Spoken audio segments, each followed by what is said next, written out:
We shall now have a moment of silence and prayers and meditation. Thank you. You may be seated.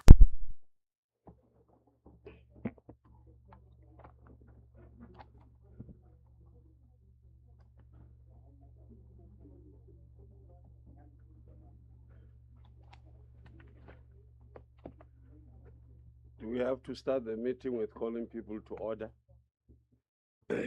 Honourable members?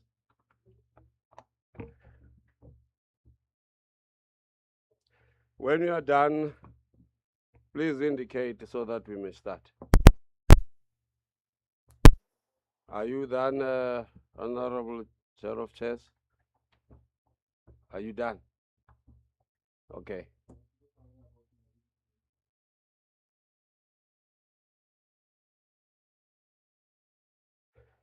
Thank you. You are welcome, honorable members.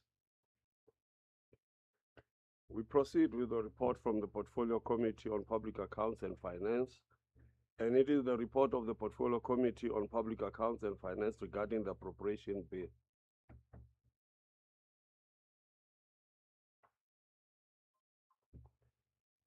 Modulastulo Ntate Kgwaba.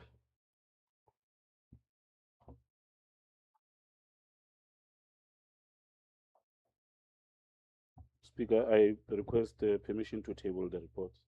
Any objection? None.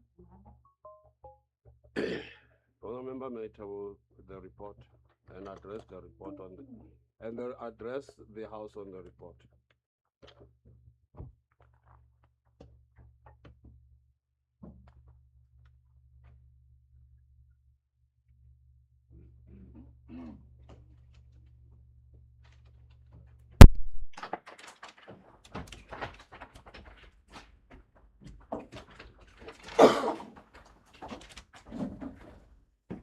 While the member is still looking at this speech, let me take this opportunity on behalf of all of you honorable members to welcome back one of our own, Honorable Lute.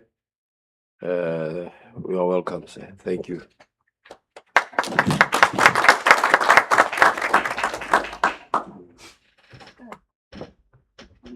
I see you know, like having the Passover and having all this, Jesus Christ resurrection. And then immediately thereafter, you resurface. That's not, this is a very good symbolism.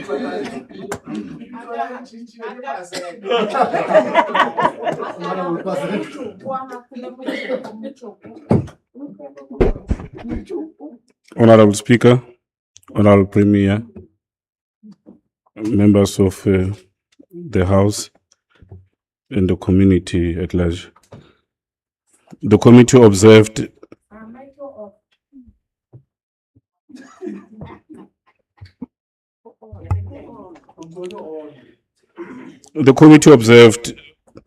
a serious silo mentality prevalent among the different departments, and the intergovernmental relations should be intensified and be coordinated by the Office of the Premier and COGTA. Cooperative governance is necessary to optimize efficient utilization of appropriated funds. This means that the implementation of the district development model should be intensified for that purpose. We are going to follow up on this matter to check on the quality of the District 1 plans and its implementation. The committee noted that in-year expenditure trends across departments demonstrate varying spending performance The committee noted that in-year expenditure trends across departments demonstrate varying spending performance, with some departments spending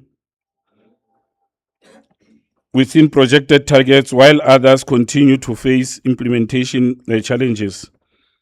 Provincial Treasury reported that expenditure pressures remain concentrated in compensation of employees, municipal services, infrastructure maintenance, accruals in health services, and delayed implementation of capital projects.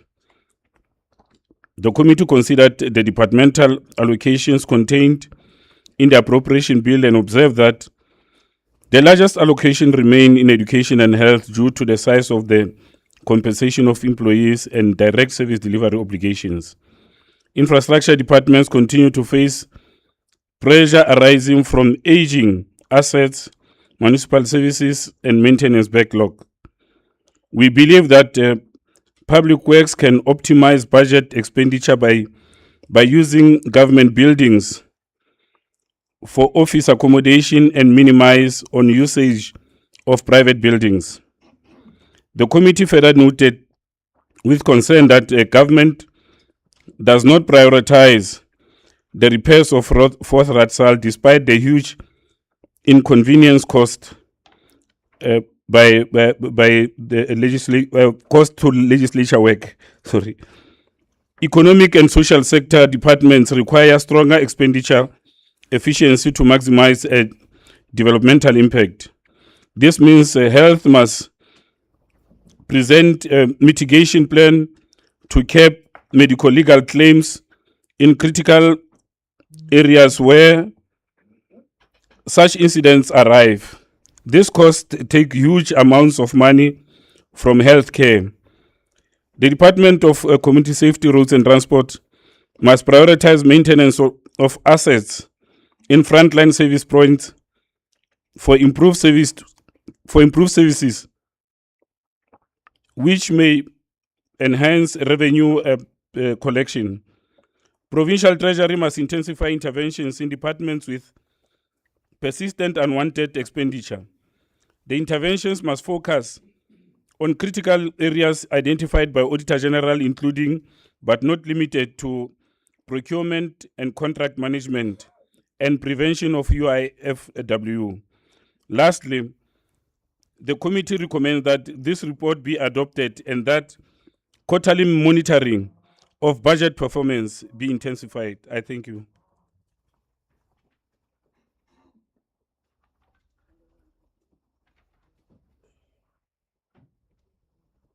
What does the honorable member propose?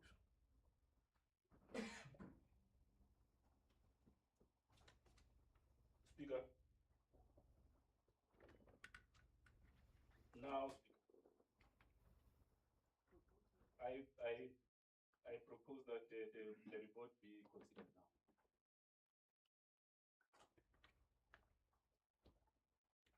The honorable member is proposing that the report be adopted by the House. Any discussion? Any objection? Approved. The report of the Portfolio Committee on Public Accounts and Finances tabled is adopted by the House. We now proceed to the report from the Committee on Budget and Oversight, and it is the report of the Budget and Oversight Committee regarding the Appropriation Bill B3 to 2026. The Honorable Chairperson, Mekharek. Honorable Speaker, I request permission to table the report. Any objection? Honorable member may table the report.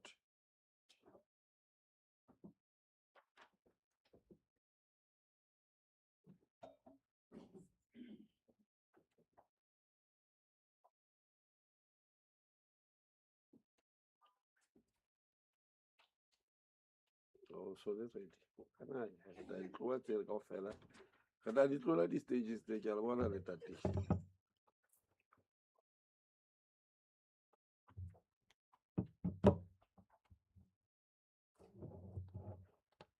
Honorable Speaker, Honorable Premier, members of Provincial Legislature, members of the Executive, members of public, receive my greetings. Honorable Speaker, the appropriation bill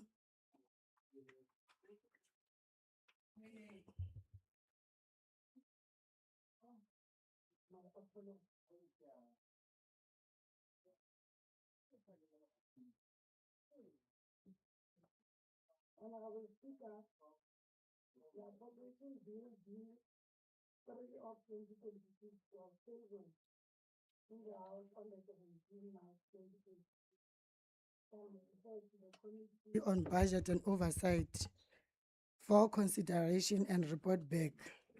The Budget and Oversight Committee undertook engagement with the Free State Legislature on the 19-2026 to consider the appropriation bill as it relates to the legislation. We noted that Free State Legislature received a baseline allocation of 339 million for 2026-2027 financial year. And this constitutes 1.37 million reduction compared to the 2025-2026 financial year. The legislature budget pressures revolves around compensation of employees, critical IT infrastructure, and committee oversight work. That means the baseline is still a challenge. The committee also requests the House to note that remuneration of members does not form part of the baseline allocation. It must be treated separately, as we alluded in our previous report, Honorable Speaker. We also noted that the total cost for renovation of Ratsal is 52 million, and the renovation has not started, which is concerning the committee. Therefore, we request the Speaker to consult with the Premier and the MEC Provincial Treasurer to convey the committee view to the allocation of the renovation of the Fort Ratsal for 2026-2027 financial year. Honorable Speaker, we are presenting this report for the House to consider our observation and recommendation favorable. I thank you.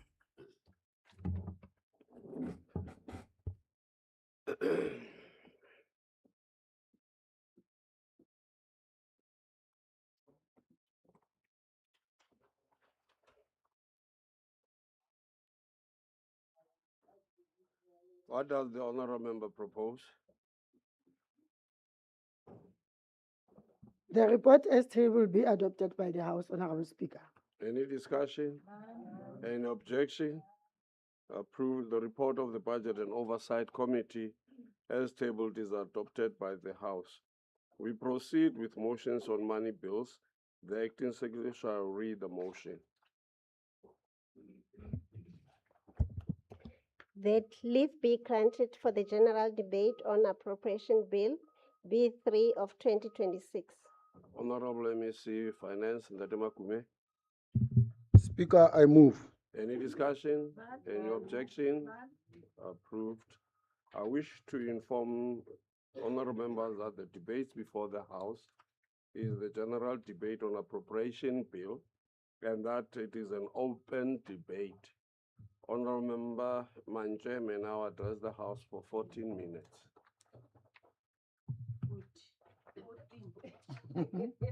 I did not make a mistake. I said 14-1-4. Thank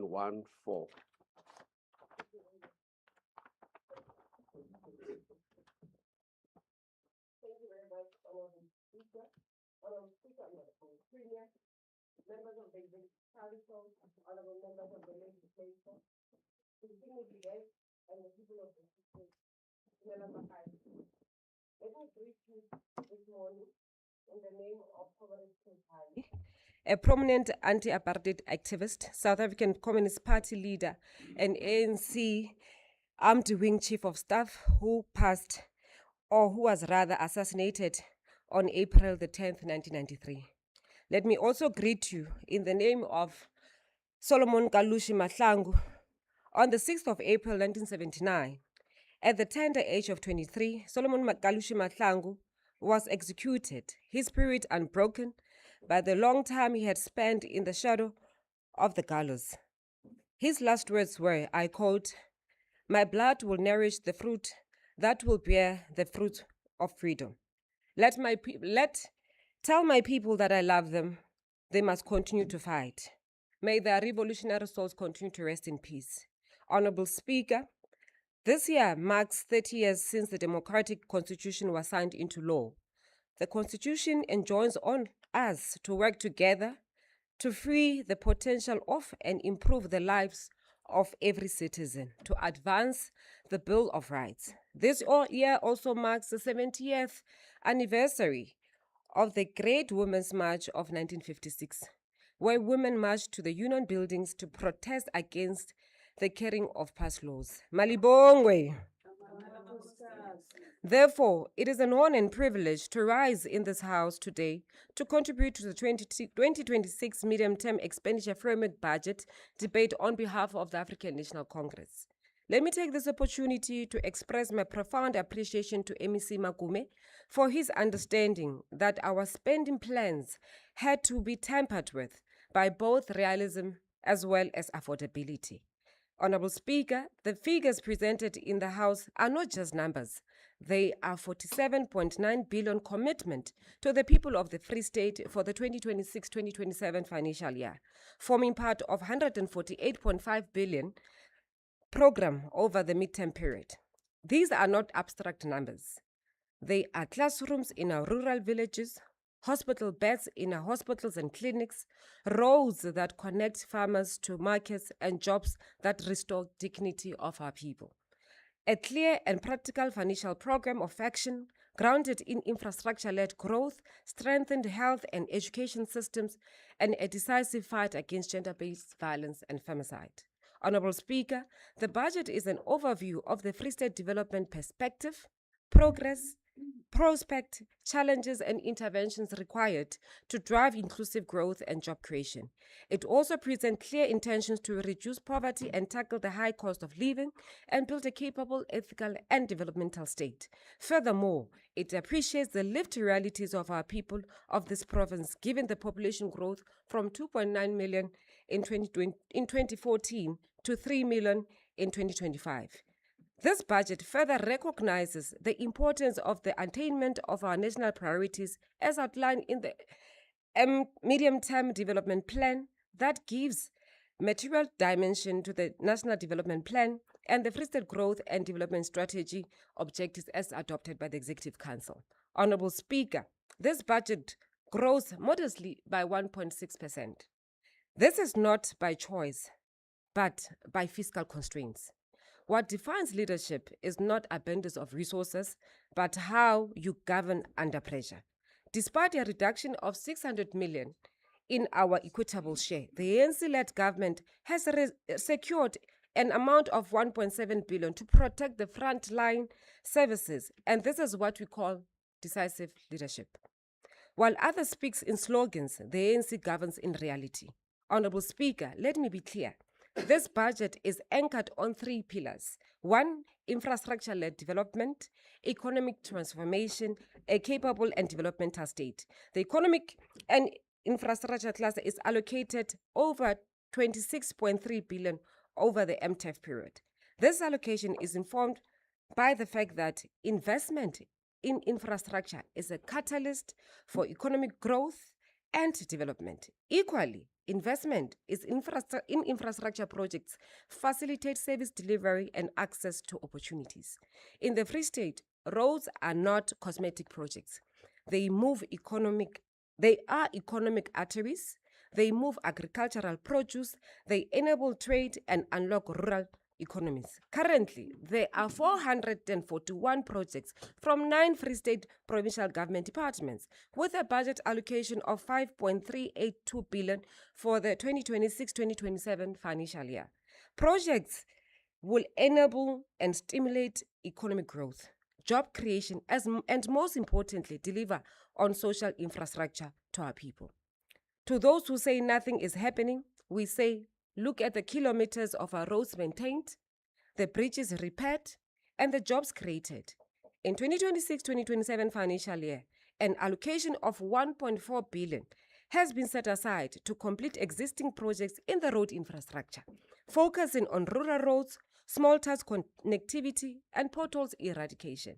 In addition to that, 10 new roads construction and maintenance projects will commence in 2026-2027 financial year.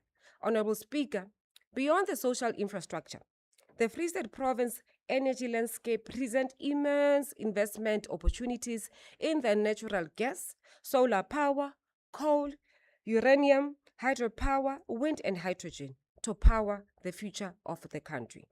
Considerable work is underway to position the province as a country's central energy logistics, distribution, and beneficiation hub. Honorable Speaker, we are also investing in labor-intensive programs. APPROPRIATIon allocation in public works are not handouts. They are pathways to work and income. The opposition often dismisses these programs, but to a young person, putting food on the table, that opportunity is everything. These are not just mere jobs or job opportunities without skills development. The government continues to train young men and women to be carpenters, electricians, welders, painters, and so on, providing a lifetime skill that warrants no dependency on government for future endeavors, but a necessary support to kickstart their journey to success. By the way, some of whom who have started as APPROPRIATIon participants, they are now employed permanently.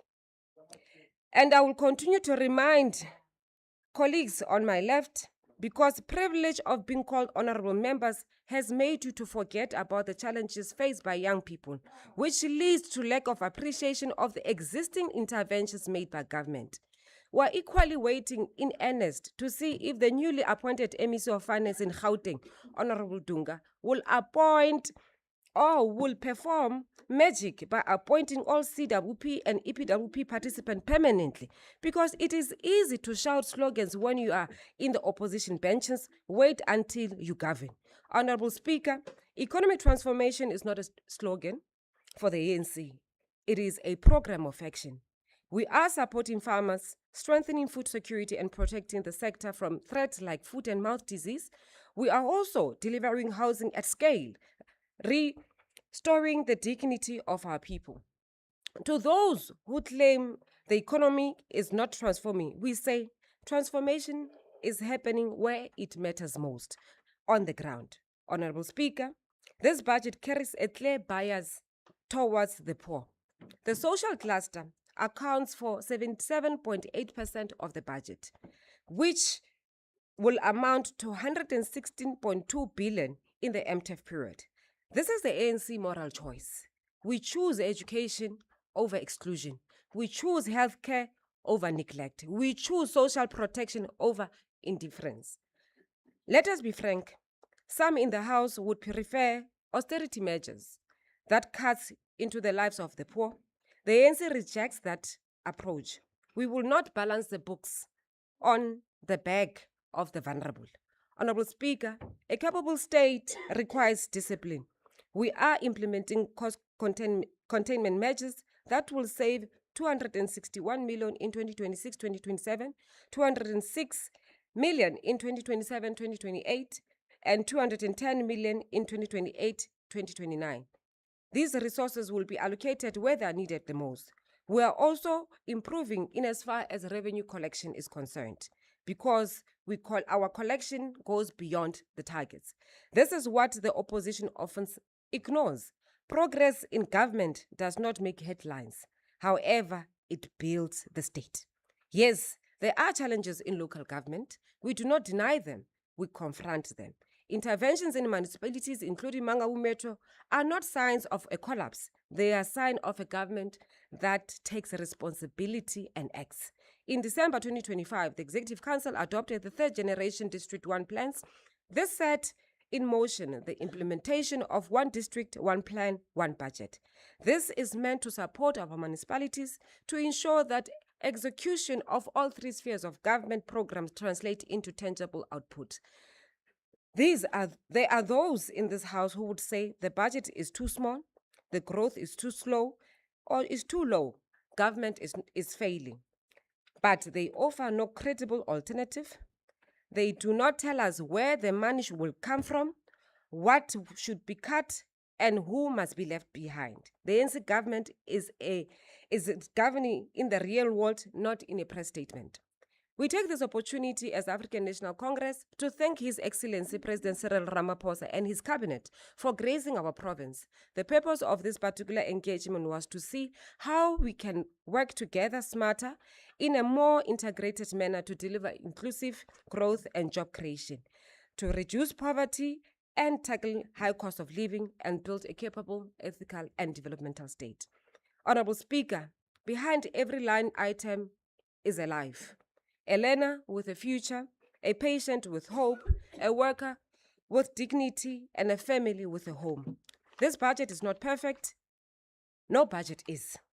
But it is responsive, it is responsible, it is progressive, and it is people-centered. It reflects the values of the African National Congress, being equality, dignity, and shared prosperity. I therefore rise in full and unapologetic support of the 2026 MTEF budget. Thank you very much, Honorable Speaker. Honorable Member Mkhabela.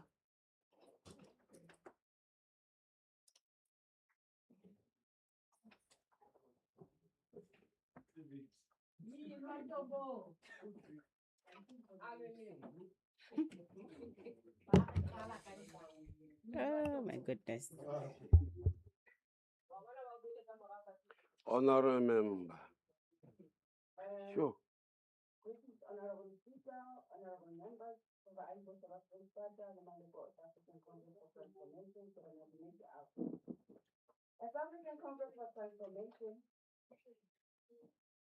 Okay.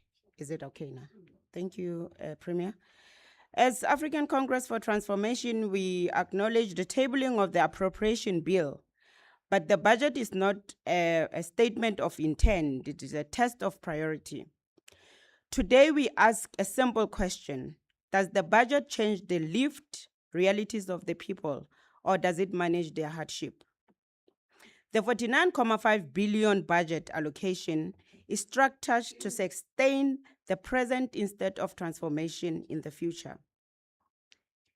Is the budget of maintenance, not transformation. There is over 70% of expenditure which concentrated on social service education, health, and social welfare. While there are priorities, and the truth is, it must still be confronted.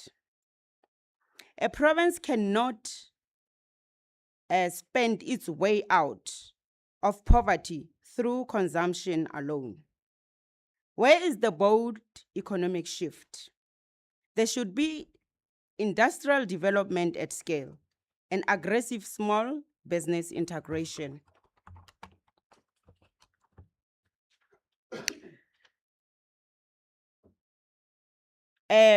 What we see here, Honorable Speaker, is not transformation, but a physical survival. We have carefully witnessed that the housing delivery remains under pressure due to the stalled project and contractor project failures. Given a severe housing backlog in the Free State Province, why does the appropriation bill not significantly increase investment in the human settlement budget to accelerate housing delivery and unblock stalled project? Communities across the Free State Province continue to experience water shortages and sanitation facilities that fails. Can the MEC of Finance explain why the provincial budget does not reflect more sustainable prioritization towards water and sanitation infrastructure when those remains among most Asian service delivery crises facing municipalities? The report notes that the Department of Education received the largest allocation, but much of this allocation is absorbed by compensation of employees rather than infrastructure and learning support. How does the province intensify this allocation structure when many schools are still facing infrastructure backlogs, overcrowding of classes, and inadequate learning facilities. If the provincial budget is intended to balance the physical sustainability with service delivery priorities, how does executive justify a budget structure that does not substantially increase investment in the very same sectors of communities to identify the most crucial service delivery, such as housing, water sanitation, quality and quality education? Honorable Speaker, baahi ba Freistata ba ipatlela fela phano e ntle ya ditshebeletso le meralo ya mesebetsi le polokeho. Thank you, Honorable Speaker. Thank you. Honorable Member Foko.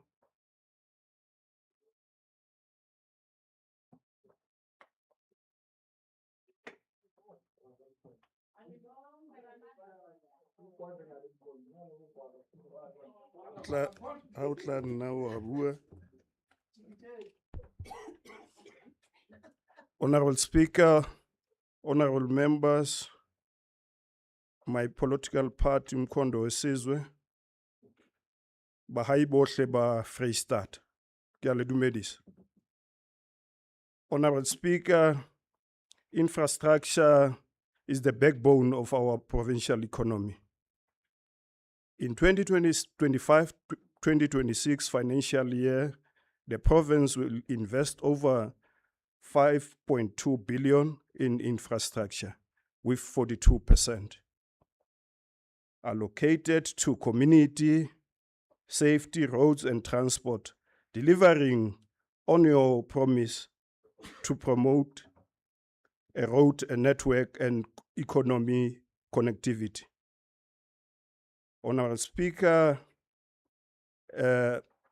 this budget, Honorable Speaker, we hear it every now and then. Last year, MEC of Finance tabled the budget that talks to connectivity but dololo. Motsamaisi wa dipuisano e re ke nke monyetla ke qale ka ditaba tse ka sehloohong tsa budget ena ya ditekanyetso tsena tsa tjhelete ya 2026-2027. Mo re fumaneng hore Freistata e ile ya kenyetswa tjhelete e kalo ka 46.8 billion. Sona selemong sena sa ditjhelete. Empa jwale tjhelete ena e fitla ho rona ho batho ba Freistata kwano ba dikete tse tharo. Batho ba Freistata ba kete tse tharo. Di milioni tse tharo. Speaker. Ke di milioni tse tharo. Di milioni tse tharo. Jwale ha ba le di milioni tse tharo jwalo o tshwanetse ebe ba fumana tshebeletso ka hara ditekatekanyetso tsena tsa tjhelete tse re di fumanang. Empa ho ya ka rona ha re sheba tjhebeho ya ditaba tsena ha ba kgone hore ba ka sebedisa tjhelete ena e le mmuso ona wa rona ha o kgone ho sebedisa tjhelete ena ba tjhelete ena e nyane haholo ena ya ditekatekanyetso tsena tse re nang le tsona. Hobaneng ke tjho jwalo motsamaisi wa dipuisano ya pele ke hore ha tjhelete ena e fitla kwano mmusong wa rona wa Freistata re arolelana ka dikoto tse sa tshwaneng tse leng hore tsa teng ke mafapa e leng hore ha tlameha o fumana tjhelete e ngata haholo ba ha ba sebedise service delivery. Ya pele e nka ka e hlalosang e o tshwanetseng e fumana tjhelete e kalo e ka hodimo ke lefapha la ditsela ka kwano ka Freistata le transport. Ke ho lefapha le leng hape le latelang e leng lefapha la tsa bodulo. Ke tsona ntho tse re di hlokang ka Freistata. Re hloka hore tsela tsa rona di potholes ka tsa ba teng jwalo ka se buile mona hore di tsela o tshwantse di kwalwe di pothole. Jwale rona re tjhelete tsena di ya mafapeng e leng hore ha di a tlameha ho ya ho ona di shebane le taba tsena tse leng hore ha di kene mo tabeng tseo. E nngwe hape ke lefapha la mopremieri wa Freistata hore o tshwanetse be hantlentle ho ya ka ditekatekanyetso tseo ha a fumane tjhelete e ka hodimo ho feta mafapha a mang e leng a sebetsa service delivery hoba yena ha sebetse service delivery. Jwale ke tsona dintho tse ding tse leng hore di ka sehloohong tseo. Ha re focus mane hape focus area, the budget heavily targets infrastructure repair, unemployment creation and economy recovery. But yena ya mona ha e sebetse jwang. E sebetsa ka tsela e nngwe e leng hore rona re le bohanyetsi ha re dumallane le yona. Ke a leboha, Honourable Speaker. Thank you.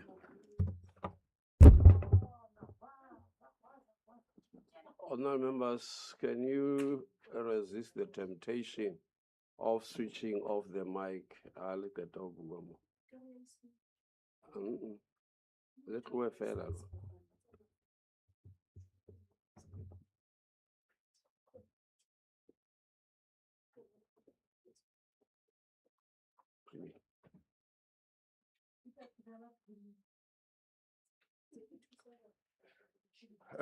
We now have Honorable Leach.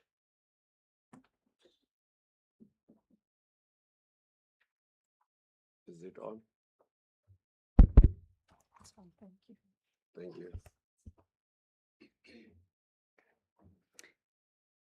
Honourable Speaker, in 2024, the Legislature was invited to a residency program in Kuala Lumpur, Malaysia.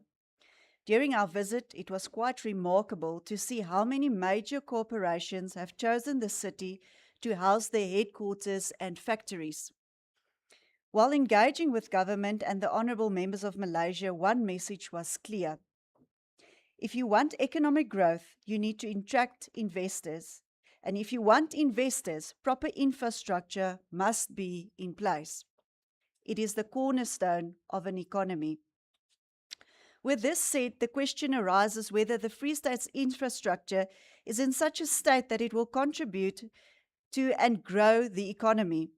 In addition, is the Free State government doing enough to facilitate such an environment? Therefore, we have to study the spending patterns of this government and determine its priorities through its budget allocations.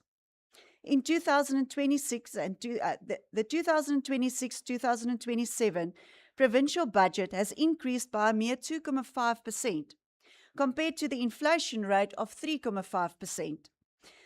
The province is now sitting with a 1% deficit. This does not seem like much, but when considering that the total budget comprises of 47.9 billion rand, 1% amounts to a significant 479 million rand. 36.7 billion rand will be received in equitable share, 9.8 billion will be received in the form of conditional grants, and only 1.2 billion in own generated income. It is easy to blame the National Treasury for this shortfall and to state that the equitable share is decreasing year by year. But the truth is that this share is worked out according to a formula. Aspects taken into consideration to determine provinces' shares include population growth, the number of children enrolled in our schools, and the economic growth the province has shown in the past financial year. That said, only 17.8% of the budget will be allocated to the economic cluster, 78.3% to the social cluster, and a mere 3.9% to governance. The office of the Premier will receive 658 million rand, while the Legislature will only receive 339 million rand, which is almost half of that of the Premier's office. The Legislature plays a vital oversight role over the different departments, MECs, and the Premier, and cannot do so without the much needed and necessary resources. To even worsen this unbalanced allocation, it is indicated that 100 million rand of the money allocated to the Premier will be spent on community development workers. And as we still have not received proper reports on the work done by these individuals, one can only question whether they are not indeed foot soldiers of the ANC being paid by the taxpayer. The above allocation is a blatant disregard for effective and transparent oversight processes designed to paralyze the legislature's constructive monitoring and directive mandate to prevent negligence and omission. Service delivery departments such as community safety, roads and transport, and public works and infrastructure remain highly underfunded and, ironically, generate the largest portion of the province's own income. To grow our budget, we need to increase the amount of own revenue and, in addition, positively impact the equitable share we receive from National Treasury. There are a few factors that can contribute to such. The provincial government needs to focus its budget on departments which will grow our economy, creating an environment where residents don't have to immigrate to other provinces or countries in search of jobs, and where our schools are preferred to those of nearby provinces. This will address the main criteria influencing the equitable share. The requirements of conditional grants should be analysed and prioritised during budget allocations. Grants related to roads infrastructure, for example, stipulate that there is a clear correlation between what is allocated to the province and what the province spent towards road maintenance and infrastructure enhancement. Thus, the more we spend, the more we receive. This is also the case with EPWP grants, where a bonus grant is allocated when the expenditure reaches 100%. In addition, according to information received, this province apparently has not yet applied for the additional infrastructure enhancement grant. Adding to conditional grants and equitable share is own-generated income. Community safety, roads and transport is the biggest contributor, but somehow this department is year after year overlooked to receive such a portion that will enable it to increase the province's income. The health department, on the contrary, receives a significant portion of the budget, but fails to recover funds owed to it. This, while the Department of Education continues struggling to bring its UIF under control, while failing to successfully address the large number of disciplinary processes recorded. Infrastructure within the province under ANC-governed municipalities has collapsed. And even though the mandate of COGTA is limited to a certain aspect, that of the ANC over its cadres are not. Several municipalities such as Machabeng, Diklabeng, Metsimaholo and Mangaung, to name a few of the larger ones, are under continuous strain, struggling to provide water, electricity and sanitation consistently. Those businesses that have not relocated yet to other provinces are threatening to leave, taking their jobs and their money with them. This means their rates, taxes and utility bills will be paid elsewhere, leaving a great financial vacuum in those municipalities. In the smaller towns, the inability to govern effectively has captured citizens into small pockets of poverty with nowhere to go, reliant on a monthly state subsidy, just enough to survive, but not to prosper. When objectively evaluating the state of affairs of the Free State and the proposed budget allocations, one can without a doubt conclude that 1. Our infrastructure is dilapidated and cannot contribute to a growing economy. Instead, it hampers such a growth. 2. When evaluating the budget allocations, it is clear that infrastructure enhancement is not prioritized. The budget is not focused on enhancing our income, whether through equitable share, grants, or own income. The budget furthermore does not prioritize sufficient oversight to ensure that money is spent where it is supposed to be, and that the work and projects funded are of good, lasting quality. This budget is not addressing key priorities and is not balanced in such a way that facilitates growth, objectivity, proper oversight, and implementation.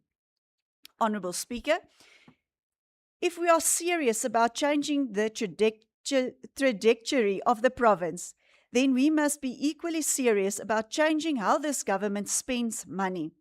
A budget is not just a financial document. It is a reflection of priorities, of intent, and ultimately of political will. We can choose a different path, one where we invest boldly in the foundations of growth, Where roads are maintained, municipalities function, services are delivered, and where businesses are not driven away but drawn in.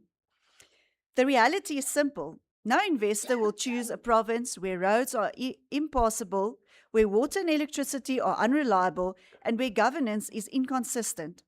No young person will choose to build a future in a province that cannot offer opportunities, and no economy can grow where the very systems meant to support it are neglected.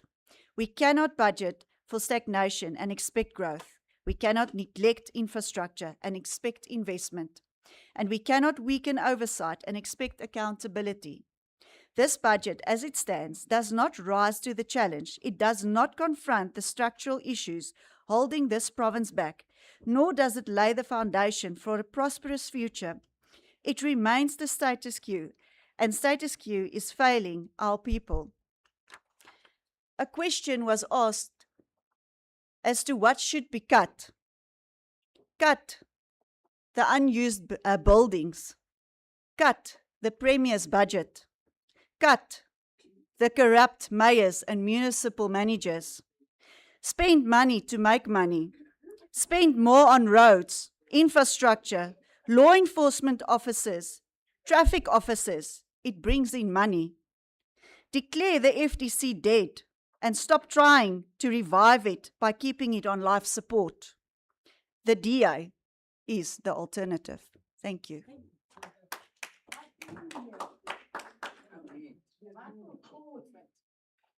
Honorable Meko, thank you.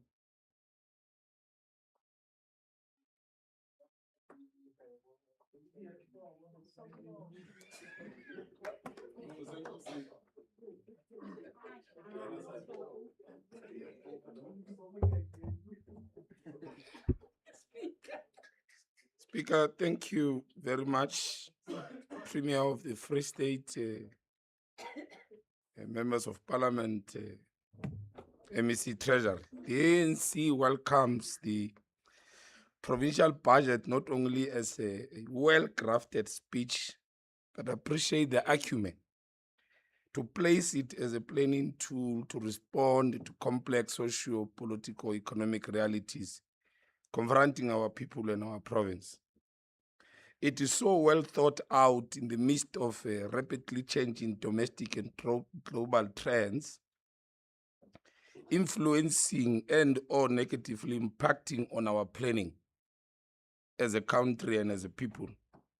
We note as well a consciously orchestrated plot to derail the project of transformation by forces opposed to progress.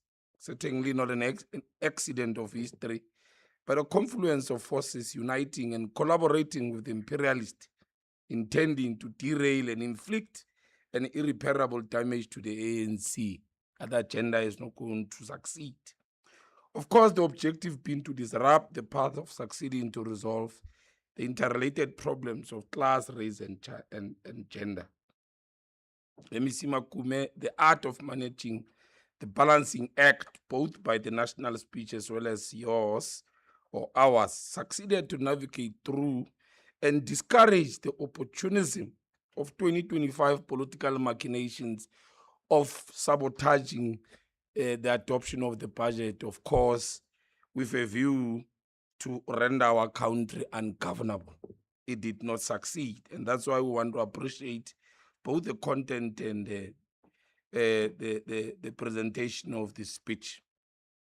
The appropriations are to fund programs to implement tasks arising from the 2026 ANC theme of the January 8th, the year of fixing local government and transformation of the economy. This budget is not merely a collection of figures and allocation. It is a political declaration to reflect on the mandate entrusted to the ANC by the people of the Free State, wage a relentless war against poverty, inequality, and employment. It affirms support for our priority programs as outlined in the January 8th.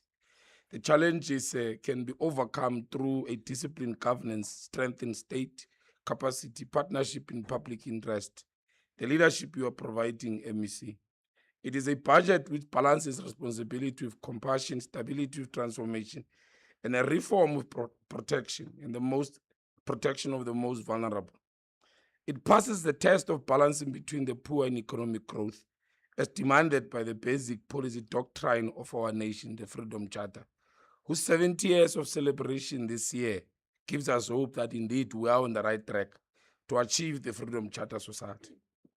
We welcome the reprioritization from provincial roads maintenance grant to presidential employment stimulus, demonstrate our aggressiveness and urgency to create jobs and support the livelihoods of our people.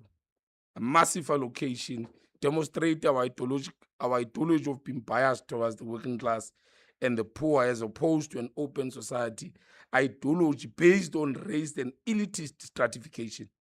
Unemployment is largely a structural social problem created by society, and it will be solved steadfastly by the implementation of the Freedom Charter society.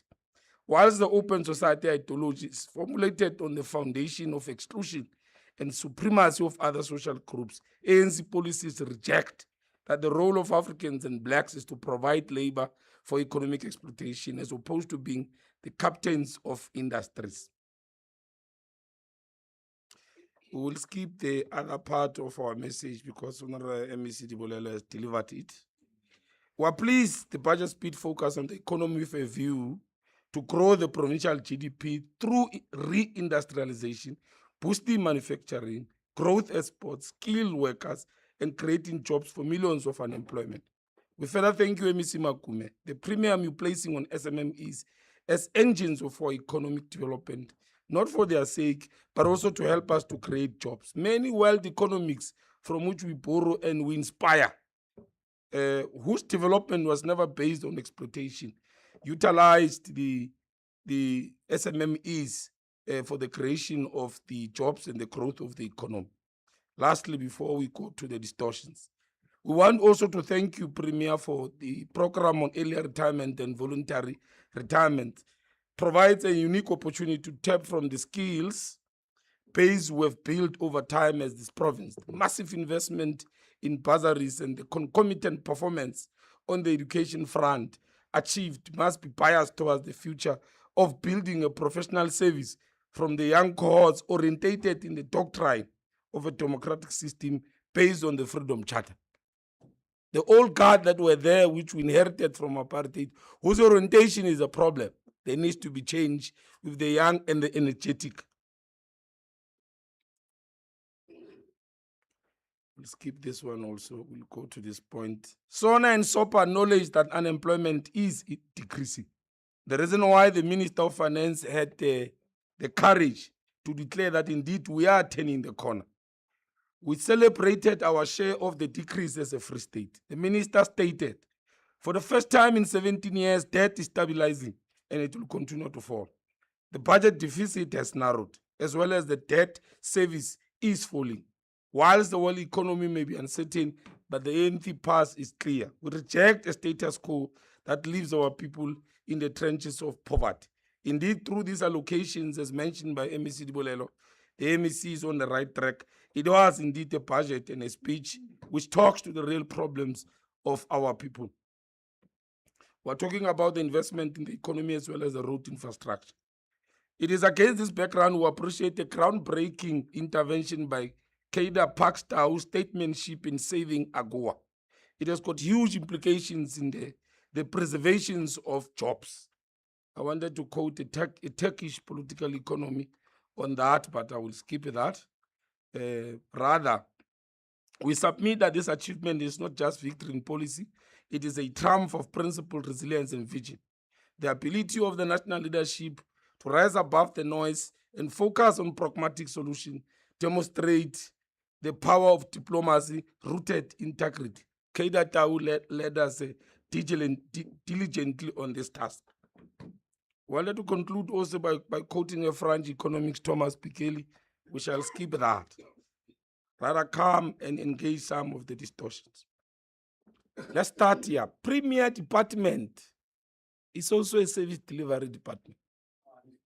No, wait. If your understanding is limited, let's educate you. Let's educate you. The Constitution of South Africa, our Constitution, demands that we must be a government of the people, by the people. You cannot engage in programs to advance their lives without engaging them. It is this department, through imbizos and many, many other forms and mechanisms, to engage our people so that they are able to benefit, they are able to engage and input into the programs that are intending to develop their lives, as opposed to that type of government which decided on our people. By the way, let's give you statistics. The Western Cape budget of the Premier is about 2 billion. That one of the Legislature is 211 million. So this distortion is pure political opportunism. In fact, we're elevating it to become a political issue. It's liars, which has always been said here. No, go to statistics. Go to statistics. But we know the reason why that Premier Department is giving such money. It runs the communication machinery of the TA during elections. The majority of their communication program is funded from that thing. By the way, we are engaging, the Premier and the Speaker are engaging in discussions to ensure that we find a balance between the Premier's budget and that of the Legislature, because the Legislature equally must be able to undertake oversight. But that department, communicating to our people, is a service. Service is not only a pothole. That understanding is limited and dangerous. That office is also running campaigns around the GBV. We're not going to say anything about Malaysian government except to say, Honorable Lichi, the allocations of equitable share to provinces is done through the law called DORA. Yes, the issues of populations are very key in the determinations of those allocations. Now, don't blame the ANC on that one. Something has got to be done, and something will be done. Where there's a problem, the ANC indeed is able to respond to some of those problems. EPWP being ANC foot soldiers, that's a gross distortion. You can't have a problem. You can't say, I'm a public representative. When people are given employment, you have an issue, and you want to make it a political tennis. Our people are getting jobs through EPWP, however short term. In the process, they're being empowered with skills so that they can have opportunity to trade elsewhere for jobs. Thank you very much. The ANC welcomes this pro-poor and development-based 2026 provincial budget.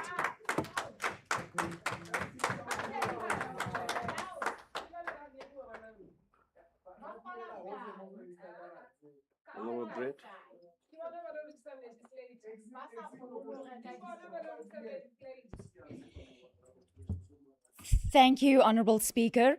Maybe let me start out by welcoming back my colleague, Honourable Klute. It is great to have him back and with me in this House. Speaker, die 2026 begroting bevestig wat inwoners van die Vrystaat reeds lankal weet. Die provinsie is onder druk, 'n ekonomie wat slegs met 1.3% groei en 'n regering wat al minder fiskale ruimte het om te reageer. Agbare Manche, jy het gepraat oor die paaie wat ons bou, maar in die laaste 12 maande het ek en my kollega die volgende 10 lisensiekantore onder die departement se aandag gebring sonder geen aksie nie. Reitz, Petrusstein, Heilbron, Parys, Vredefort, Bethlehem, Tennyson, Bultfontein, Steynsrus en Lingao, om enkeles te noem. Dit is 'n basiese diens wat nie aan ons Vrystaaters beskikbaar is nie, en dis 'n skande. But Speaker, let me continue. This is a budget of constraints, but also a budget of choices, and unfortunately, the wrong choices are continually being made.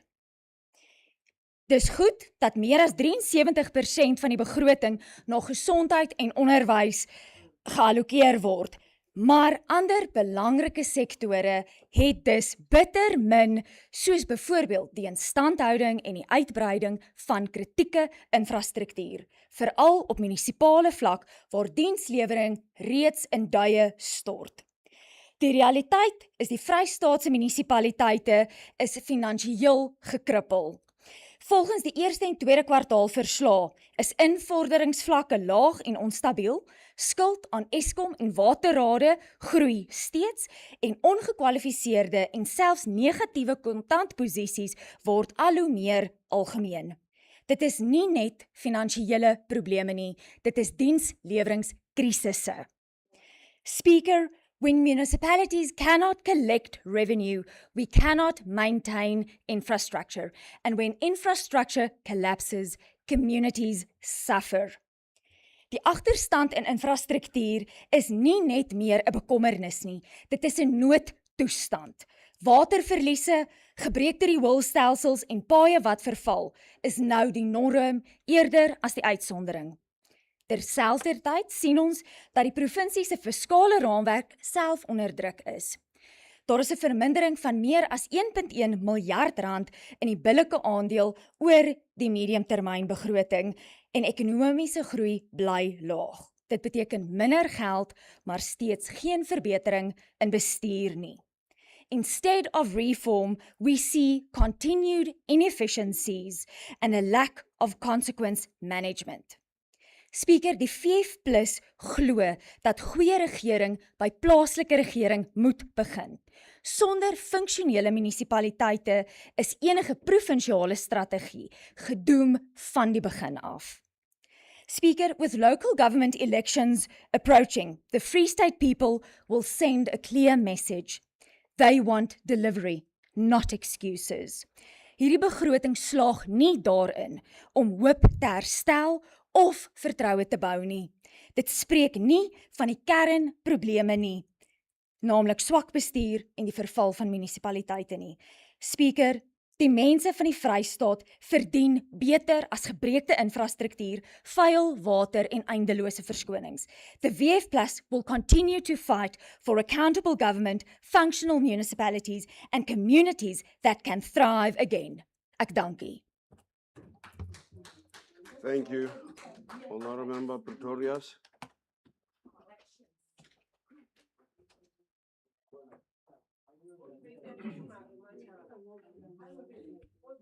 Thank you, Honourable Speaker. Honourable Speaker, in a SOPA address, the Honourable Premier proclaimed it is the year of decisive action to fix local government and to transform the economy. But Just Speaker, hold on, Honourable members. Please. If you want to engage, come here. It's a multitude thing. Come here. You can continue. thank you, Speaker. But only time will tell if the promises of the Premier is delivered. Speaker, this is the message from the same Premier whose provincial government racked up more than 2 billion in UIFW in the 2024-25 financial year, with 11 departments and entities in the Free State being identified by the Auditor General as doing harm to the residents of the Free State, and a further 10 departments and entities identified as not even doing the basics.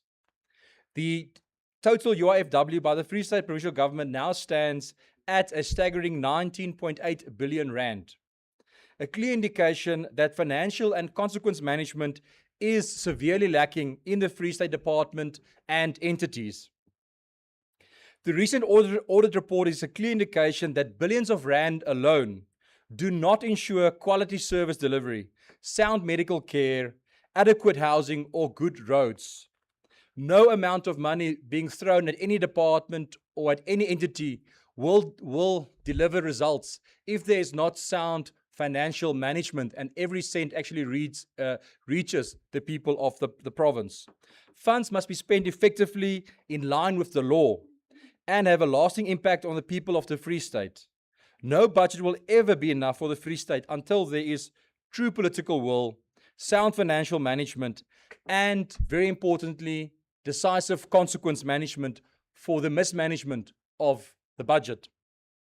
Speaker, I'm especially highly concerned about the capacity of the provincial Kochta to take decisive action to fix local government as per the call of the Premier, noting that Kochta has regressed in its audit findings from not doing the basics to actually doing harm in the province.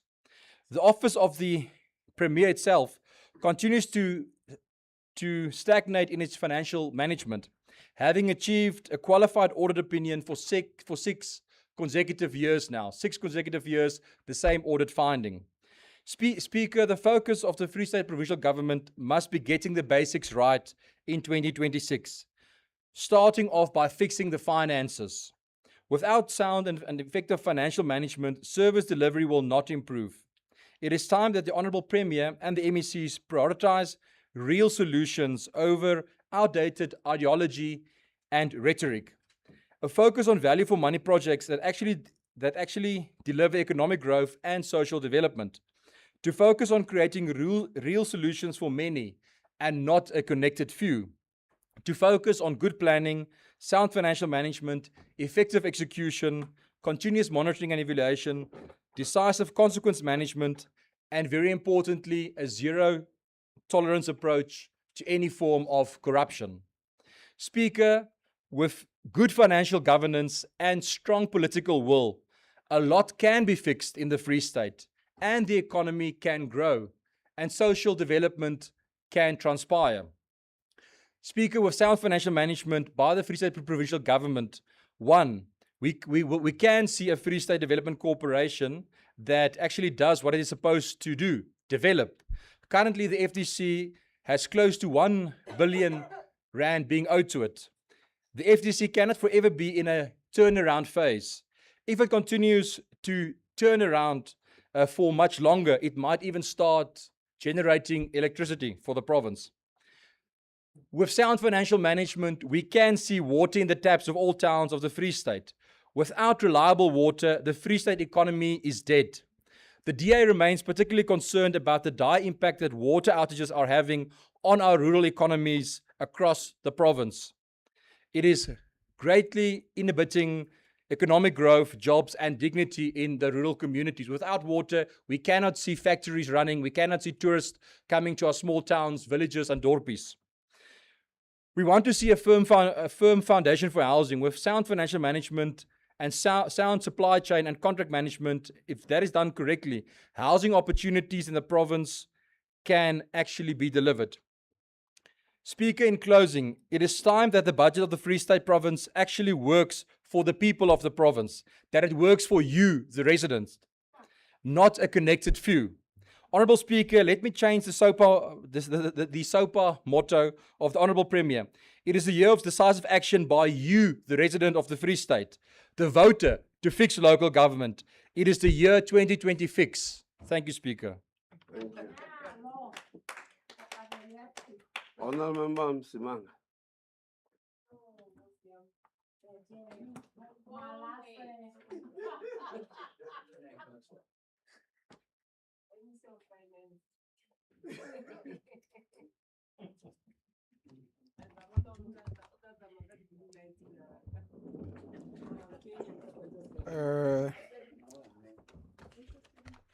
Honorable Speaker, leadership of economic freedom fighters, the chair of the province, deputy secretary, and the treasurer of the province,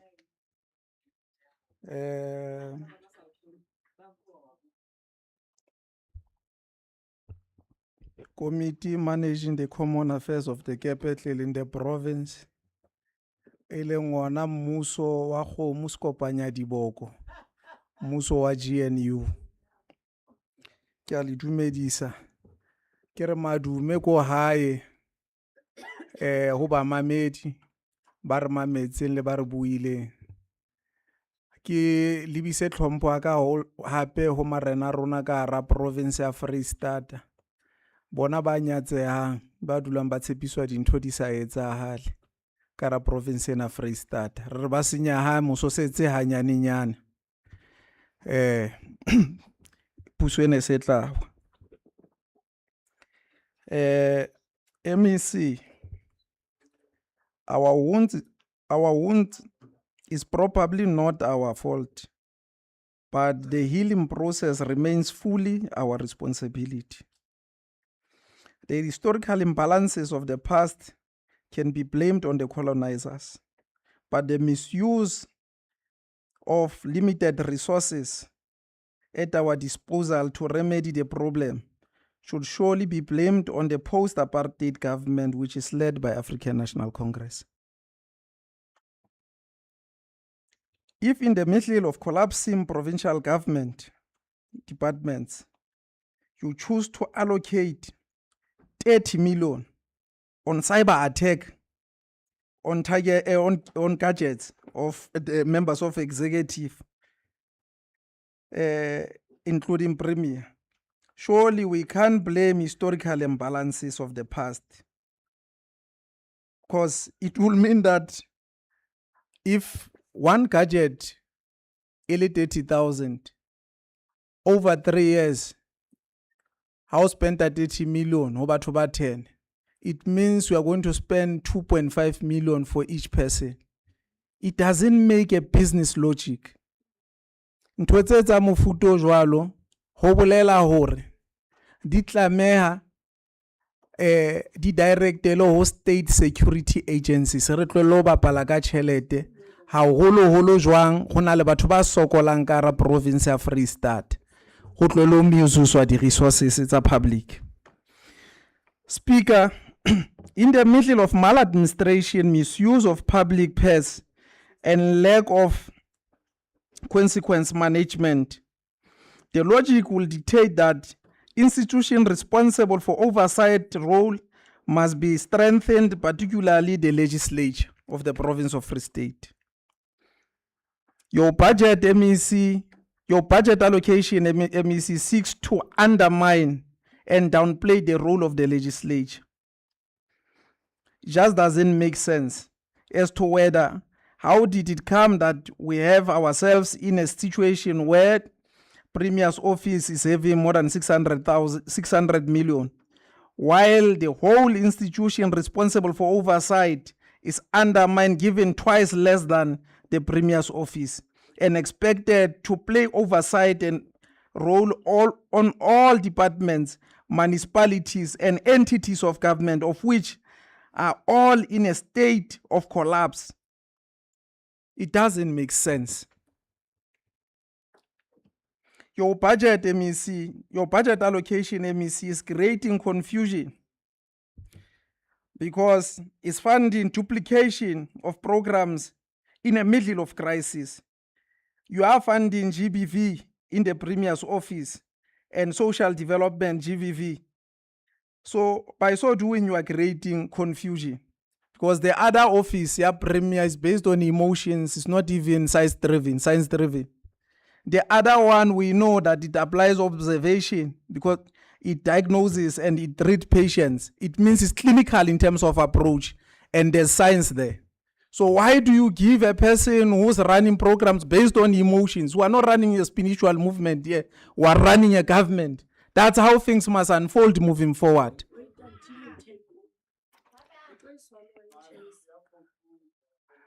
Should be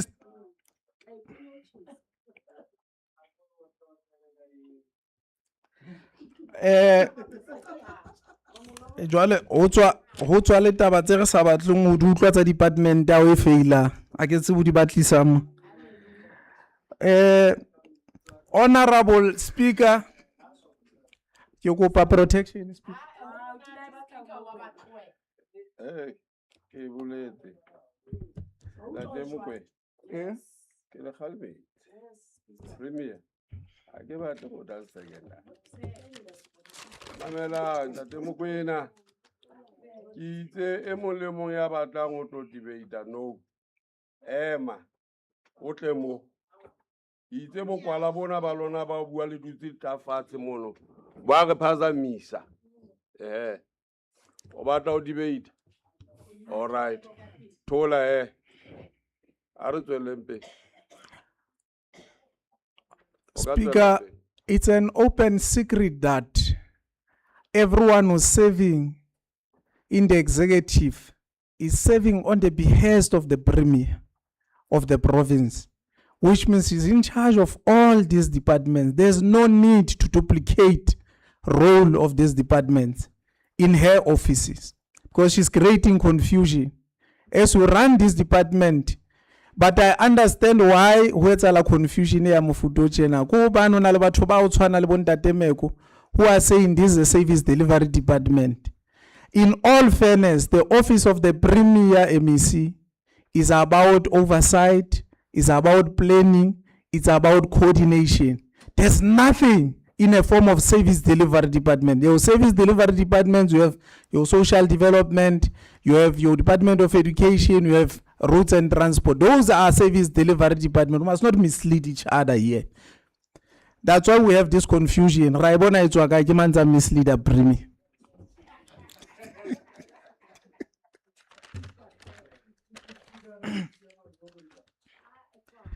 Jwale, ho sa le jwalo ba haeso.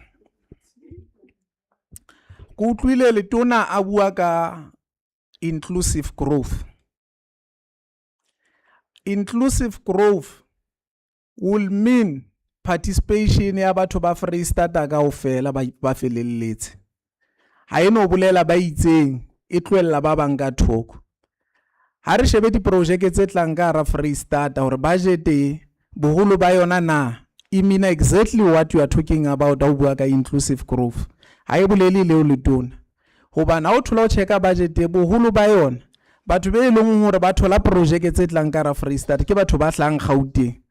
Be leng hore ba bang ke chomi tsa lona, ba bang ke ma comrade ya lona, ke bona be leng ba benefit on behalf wa batho ba Freistata sentse o lemetswe ka ra Freistata. Jwale ho sa le jwalo ha e keketletsa tjena e tsheswa ke le o no tsebe hore jwale se re fihlile. Ha e keketletse fela. Jwale if o bua ka inclusive growth, ho bolela hore batho ba tlamehileng ho benefit out of that inclusive growth, it should be batho ba mo ba ka hare ho Freistata. O ka se bui ka inclusive growth, Honorable MEC, re na le map SEZ is located in an environment in a unreliable electricity and water.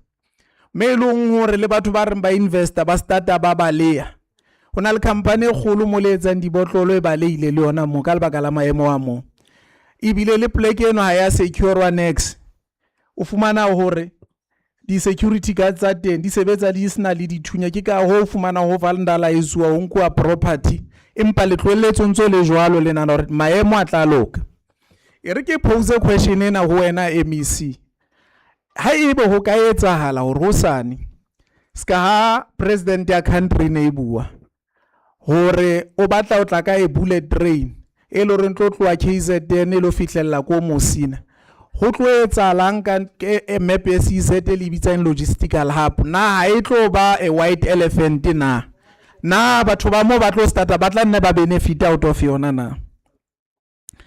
Jwale ho ya kwa pele re fumana hore batho ba rona ka ra province ya Freistata ba migrate la province tse ding hobane it's because economy ya lona is not inclusive ska ha o bua e benefita ba itseng batjha ba kgone ho thola economic opportunities ke ka ho ba balelang go Gauteng ke ka ho tla fumana budget ya rona e ntse ya fatshe e theoa re sa tsebe hore o etsahalang hobane ho dutse ba etapele be lo reng ba hlola ho bana le tshebelo pele hore na tlamehile o etsweng ho ya ko pele.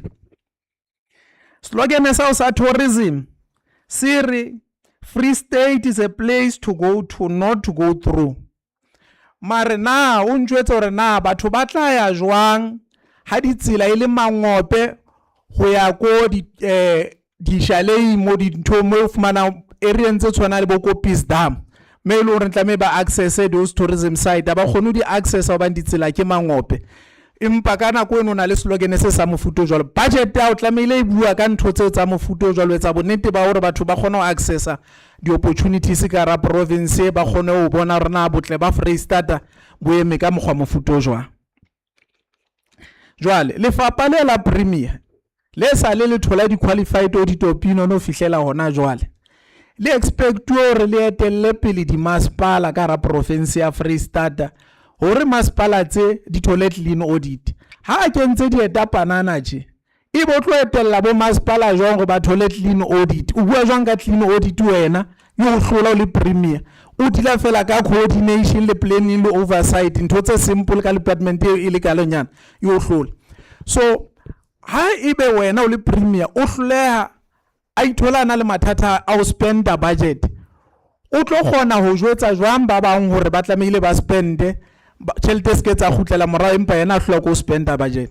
So re na le mathata a tshabeileng ka hara province ya Freistata ho le tjena. Department fela di tharo fela tse thotseng clean audit. All municipalities tsa Freistata ke mehau.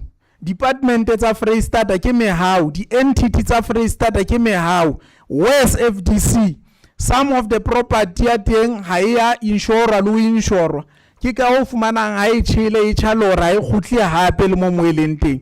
Ke mathata re nang lona a Freistata. Basotho ba re ha ke qetela ha re nyatse barwa re nyatsa meqheme. Hobaneng ba tjho jwalo? Meqheme ke matlwana o fumana hore a uwa ke Makhoi and Sons e lo reng a hawa ka majwe. Ha o ka etsala o etse phoso robetse ka ra ona bo tlolla maoto. Ntlo eno tlo qetelletse o wetse. Jwale premier ha moqheme wa hae mona Freistata mo. Ha re kgone le go tlolla maoto ba ntlo ena e tlo roela re le kaofela. Tlame re fedise puso ena ya meqheme. Ke le bui.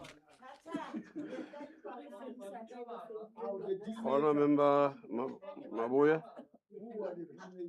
Honour Member Mabuya.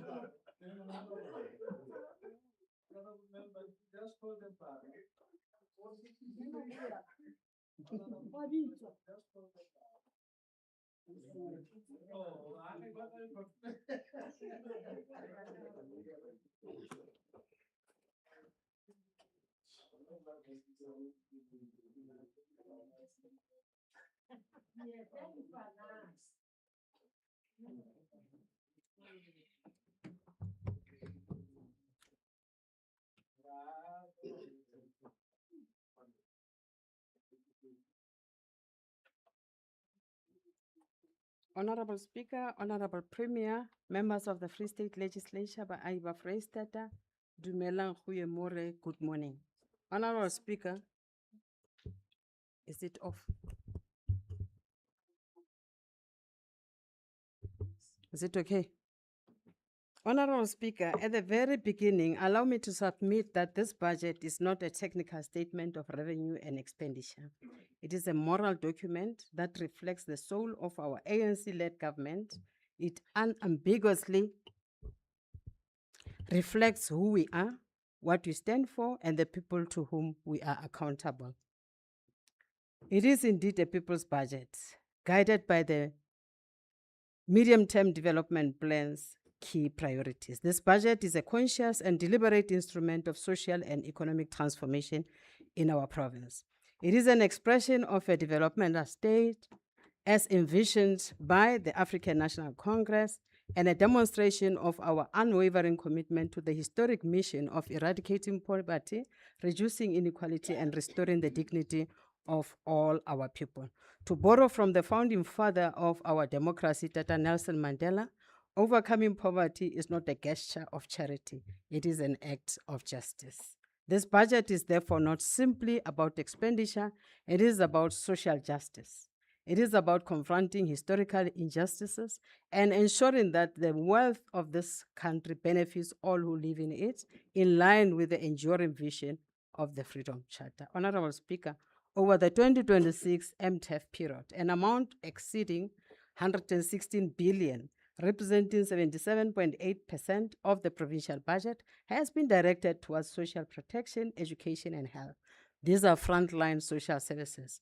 This is the deliberate protection and expansion of the social wage, reaffirming the ANC's mission of advancing the interest of the working class and the poor. When we invest in education, healthcare, and social development, we are not engaging in acts of benevolence. We are building capabilities. We are expanding human potential. We are laying the foundation for inclusive growth and shared prosperity. This is not accidental. It is a deliberate bias in favor of the poor, a continued commitment to prioritizing services that directly improve the well-being and livelihoods of our citizens. In its 2024 election manifesto, the ANC has recognized that no society can prosper without investing in the capabilities of all its citizens. Through this allocation to frontline services, the ANC pledges to continuously transform society for the better. allocating over 62.8 billion over the MTEF period.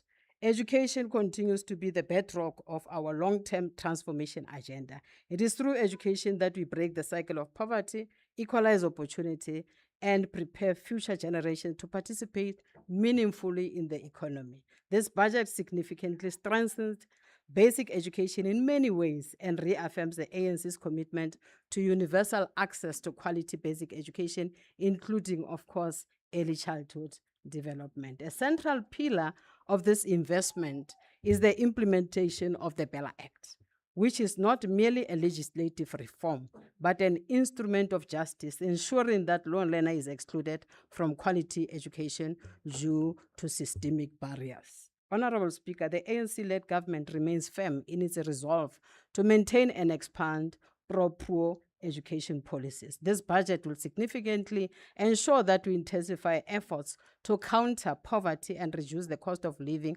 on parents through the expansion and maintenance of, amongst others, the no-fee schooling system, the National School Nutrition Program, Learner Transport Program, and the Farm School Hostel Program, amongst others. Clearly, this budget demonstrates that education policy in this province is not merely about access. It is about equity, redress, dignity, and the full development of human potential. Honorable Speaker, the allocation of 46.9 billion over the MTEF period towards healthcare affirms our commitment and strong belief that access to affordable quality healthcare is a constitutional right to life and dignity and must not be a privilege reserved for a few. Central to this allocation is the progressive realization of the NHI, which seeks to fundamentally transform the healthcare system. This transformation is given practical expression through sustained investment in health infrastructure, the provision of essential medicines and equipment, and critically, the expansion of the healthcare workforce, including the hiring, of course, of additional doctors, nurses, and healthcare professionals. I still don't understand which part of the NHI is contested by the DA. Clearly, in this budget, we see social justice in practice. We see investment in a healthcare system that does not discriminate based on income, geography, or social status. Honorable Speaker, the allocation of 4.4 billion to social development over the MTEF period underscores the commitment of government in strengthening the social safety net and in ensuring the provision of essential services to vulnerable members of our communities. This budget further recognizes that safety is a precondition for economic activity and social stability. It signals that communities plagued by gender-based violence and femicide, substance abuse, and other social ills will not be left alone. We are indeed a government that listens to and cares for its people. Clearly, this budget is not just an economic statistic. It is about compassion towards the lived experiences of our people. Honorable Speaker, the allocation of 2.1 billion goes to sports, arts, and culture. This reaffirms the ANC's deliberate strategy on nation building, social cohesion, and national development. A society that invests in its creative and sporting potential is a society that invests in its identity, its unity, and its future. Honorable Speaker, we insist as the African National Congress that these allocations are authentically pro-poor. They speak to the child who learns better because they are nourished. They speak to the patient who receives care because there is a doctor available. They speak to the community that finds dignity through development programs. They speak to the young person who finds hope through sports, arts, and culture. These are lived realities of our people. Honorable Speaker, there are those who will rise in this House and oppose progressive budgets of this nature, not because they lack merit, but because they challenge entrenched privilege and advance transformation.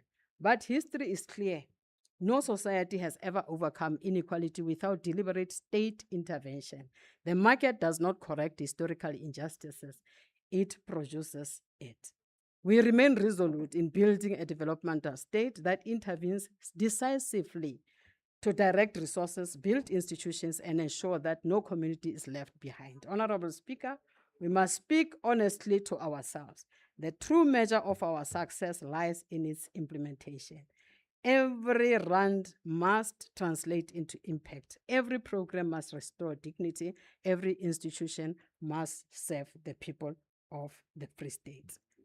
Honorable Speaker, we proceed with confidence, we proceed with discipline, we proceed with revolutionary patience in building a Free State in which the accident of birth does not determine destiny. A Free State in which poverty is not inherited, a Free State in which dignity is realized in practice. Honorable Speaker, we rise in full, conscious, and unapologetic support of this budget vote. A pro-poor budget, a developmental budget, a budget that advances social justice and the national democratic revolution. I thank you. Thank you. Honourable Member Jangosi.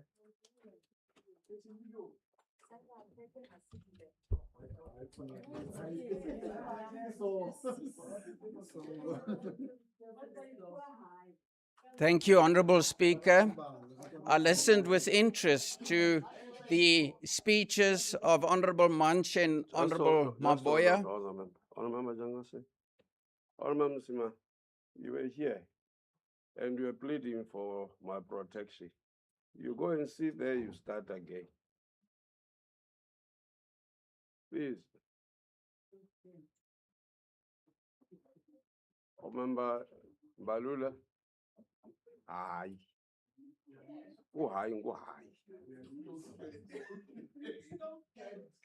You can continue, man. Thank you, Honourable Speaker. I listened with interest to the speeches of Honourable Munch and Honourable Maboya, who spoke about youth unemployment and education respectively. But there are certain things that they didn't talk about. The most important being the dropout rate of schools. And we recognize the importance of skills development among young people. We have never stood here and contested that the skills unemployment programs are not important to our young people in our society. But more important than that, Honourable Speaker, is once you have skilled young people, and I must add that if one looks at the amount of unemployed young people and compares it to the amount of people in these programs, there's a huge gap. And that is the poverty gap among young people in our society. But once these young people are skilled, where are they going to work? Where are they going to work in the Free State? We have a huge youth unemployment. Those young people who drop out of schools, even the graduates who get degrees, who don't find unemployment, are a huge source of concern for us in this legislature, and it should be for society as a whole.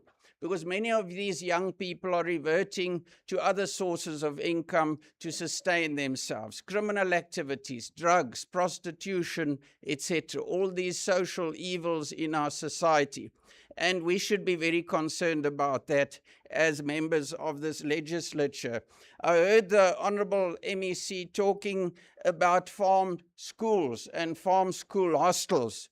Well, I've been to some of those. If the Honourable MEC had to climb into a car and perhaps it's not able to navigate the bridge going to the school and the potholes, and go to the Pradar Farm School, she will see that for the past couple of years, this school is almost complete, but almost doesn't put children into that hostel. Our young people need a place to stay, and that school hostel remains incomplete. The same applies to the Vogelfontein School, where a massive amount of money was spent, and there's nothing to show for those funds. We also realize the importance of EPWP and the EDW programs in our society, but this cannot be the only source of employment. We need to grow our economy so that we can create real private sector employment for our people, and especially our young people in society. These are social programs, and unfortunately they create the dependency on the state. But what the state doesn't realize, that they also have a dependency. And the dependency are our taxpayers in this country. And our tax base is dwindling, and the amount of people on social grants and all these social programs is increasing. This is unsustainable. And government will have to recognize the unsustainability of these programs. Let's look at unemployment and do some comparisons. In the Western Cape, and yes, their equitable share per capita is the same as the Free State. They're just a larger province, and they also have a larger amount of people who depend on their social programs because they have all these economic refugees from the other provinces. But unemployment in the Western Cape is 18.1%, and in the Free State, it's almost 33%. Let's compare apples with apples, as members of the legislature always say. In the Free State, we are struggling to create an enabling environment to create private sector employment. In the Western Cape, in the third quarter of last year, 70,000 new jobs were created. And these aren't EPWP or community development workers. These are real jobs in the private sector. These are jobs where young people can find employment. And how do they do that? They create an enabling environment for investors to invest. And what is an enabling environment? It's investment in infrastructure, it's investment in municipal services, it's the ability to put water in the taps. That is an enabling environment. Honorable Speaker, the Free State can be a province of prosperity. We have everything in this province to create prosperity except an enabling government. Thank you. Thank you. Honourable Member Sifube.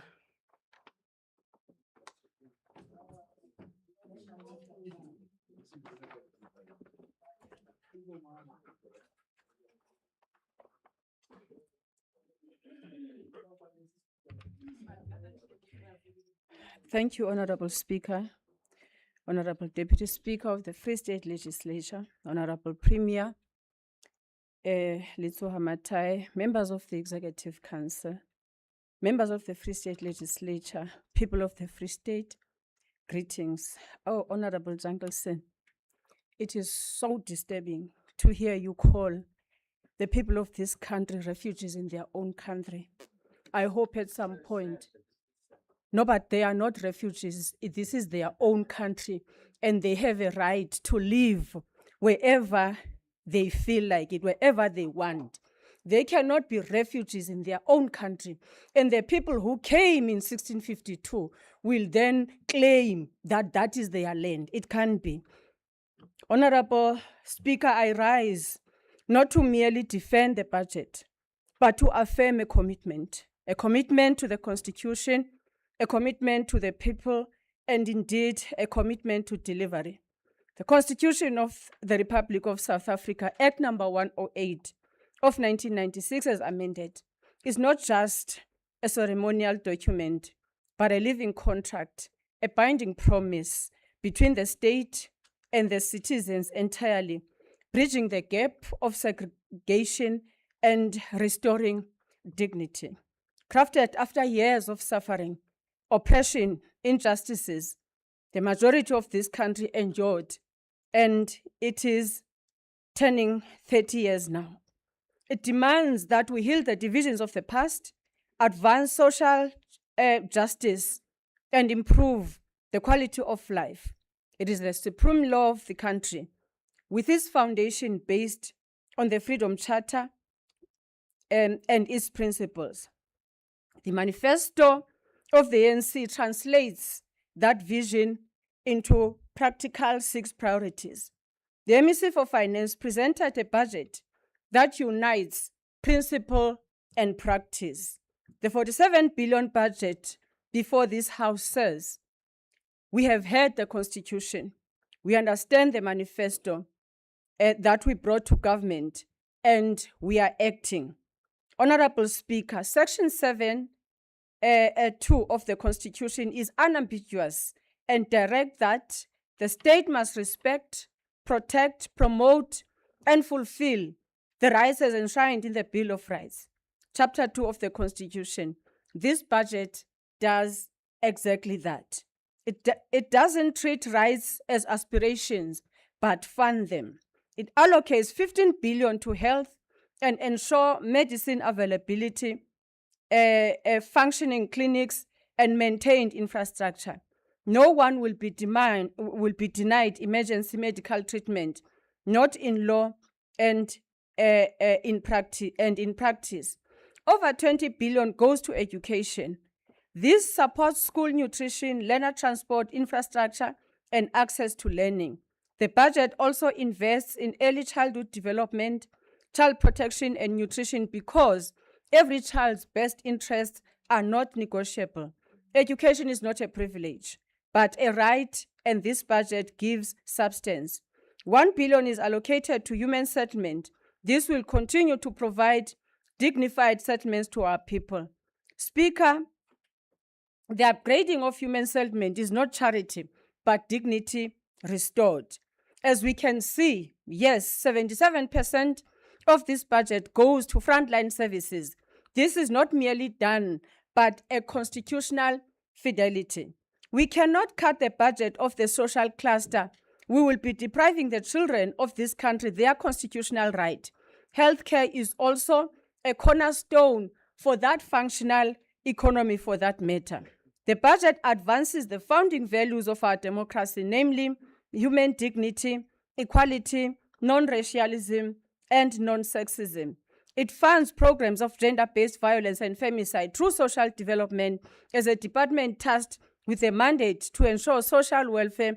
But yes, in the office of the president, we do have a department of women and children, which is also advancing the very same fight against GBVF as a scourge that has been declared a crisis. That is where the office of the premier comes in as a mandate that comes from that department. In fact, we are required, all of us as departments, to make sure that we do pay attention, because this is a matter that is destroying our communities. Speaker, the Constitution empowers government, provincial government to intervene when municipalities are failing. And this intervention is taking place as per the provisions of the Constitution. We know that there are municipalities, and the MEC will further expatiate on that. Financial sustainability, restoring governance, rebuilding service delivery. This is to ensure that service delivery and create conducive environment that attracts investment. This, Honorable Rich, is the intervention that the province is doing as per the constitutional provisions. Decisive action has been taken, Honorable Pretoria. The province, through COCTA, has established intervention teams in the struggling municipalities. Honorable Speaker, through this... Just hold on. May I take it? Just a point of order, Honorable Speaker. It's not Honorable Pretoria, it's Honorable Pretorius. Otherwise, we'll have to call him Honorable Chwane. Thank you. I'm going to apologize to you, Honorable Pretorius, not to Honorable Junkelson. Honorable Speaker, through this budget, it finds employment through different initiatives in different departments, in education, in public works, in social development.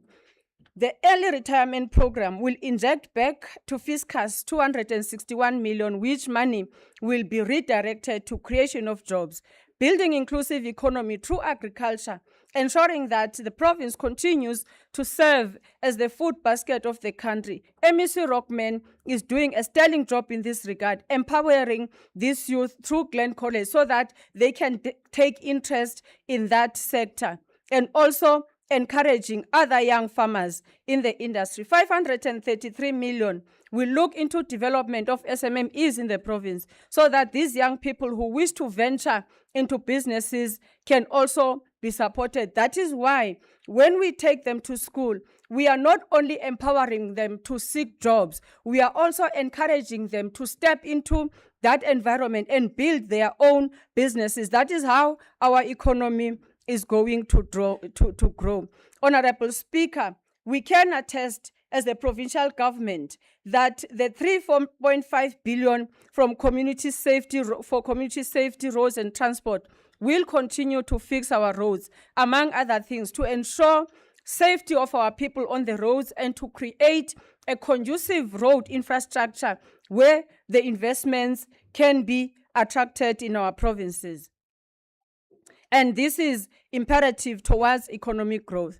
It is the responsibility of government to provide this infrastructure so that businesses can work. By the way, Honorable Leach, by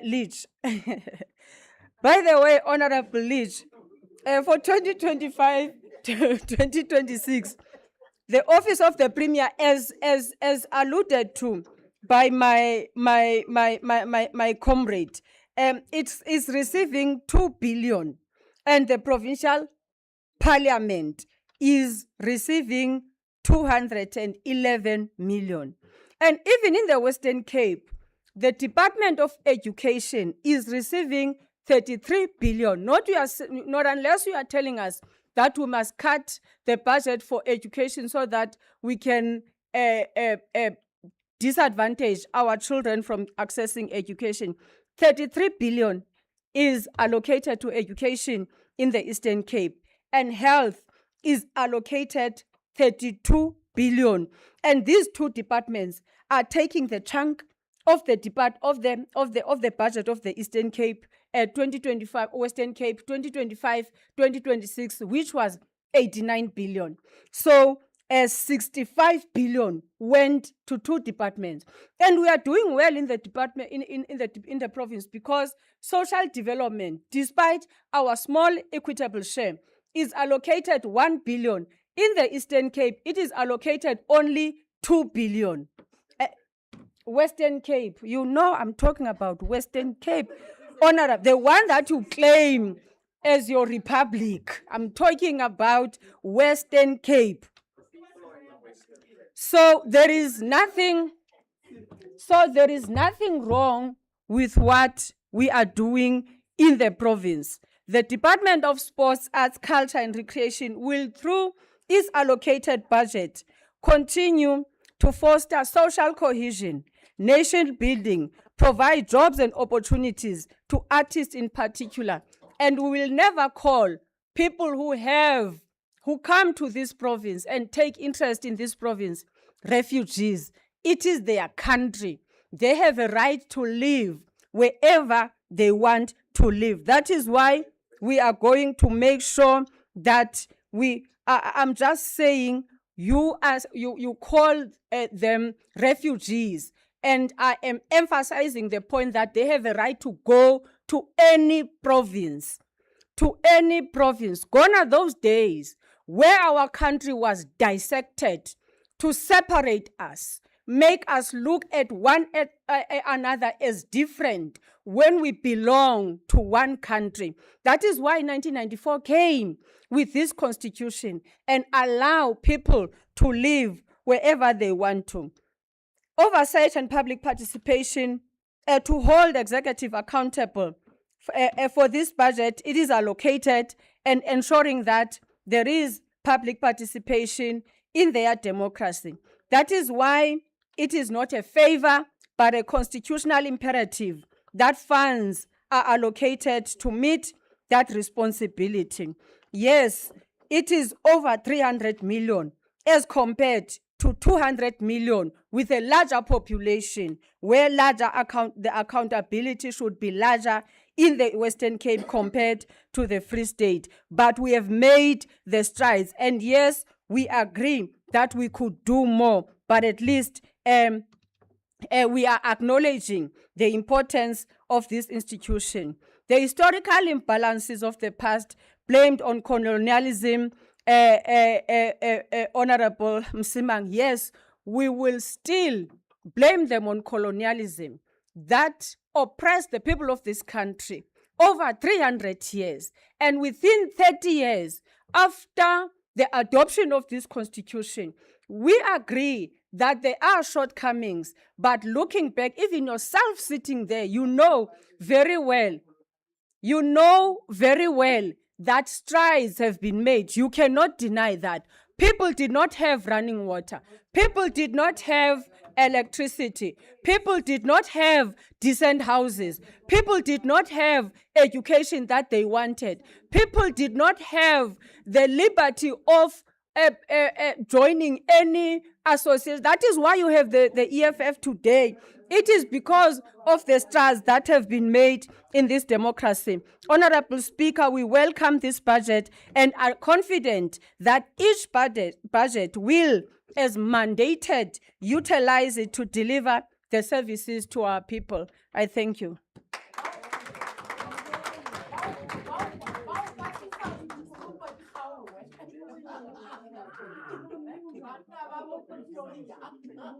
The Honorable MEC may now respond.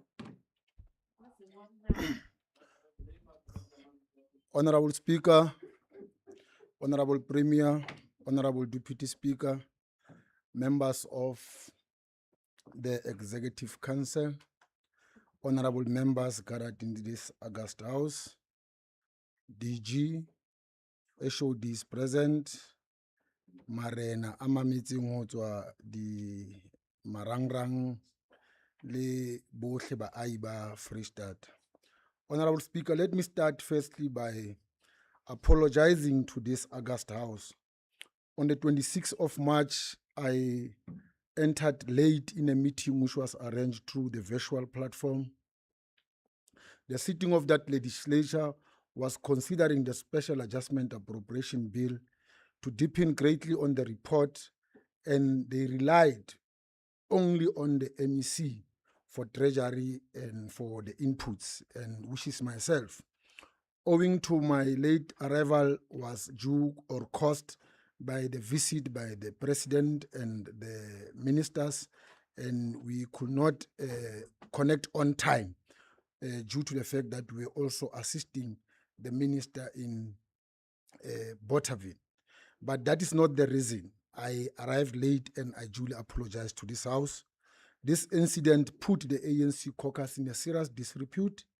It depicted the caucus members as being ill-disciplined, and I therefore apologize after I've taken a counsel from the Chief Whip. As a result, I apologize to the Speaker and members of the Legislature. This will show the respect to the ANC caucus and to accord to the members the decorum of the House. I hope this was or is going to be accepted. Thank you.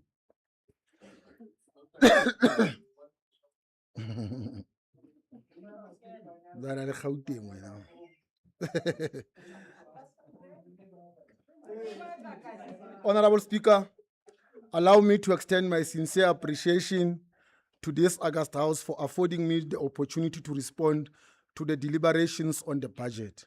I wish to further acknowledge the constructive engagements by honorable members whose inputs, observations, and at times critical reflections strengthening the quality of fiscal governance and deepen accountability in the management of the public resources. But, Honorable Speaker, it will be a failure if we can't correct some of the misconceptions, distortions, and lack of information by some honorable members in this present House. For if we are not going to do that, it will be reflected outside as a true reflection. Let me firstly thank Honorable Manche for reminding us that numbers are not just abstract, but they concern the basic service financial plan, action to bring about the better life for all. Slogans alone won't change the lives of our people. Thanks very much, Honorable Member, for reminding us. Thanks for reminding us again that the community of the Free State, that the budget is not perfect, but it is trying its all means to meet the needs of our people.